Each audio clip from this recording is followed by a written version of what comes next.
Hello good morning साथीहरू। हेर्नुहोस् आज हामीले साग जुन छ सागको कटिङ गरौँ। यो पोइ सागको फोटो पनि हालेको थिएँ अस्ति। त्यसलाई हामीले यसरी बाल्टिनमा राखेका छौँ हैन, र अहिले एकछिनसम्म छोडिदिएको थियौँ।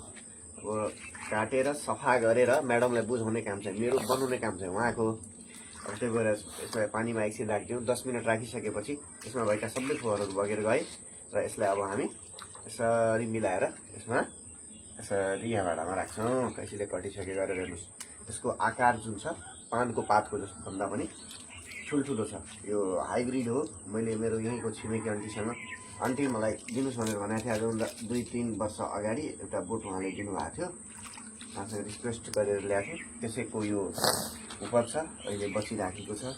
यो साग खानु शरीरको लागि एकदम फाइदाजनक छ, पोसिलो पनि हुन्छ। खाना पचाउनेदेखि लिएर ग्यास ढिलो पार्ने कामसम्म यसले गर्छ। त्यही भएर कमसेकम एउटा बुढे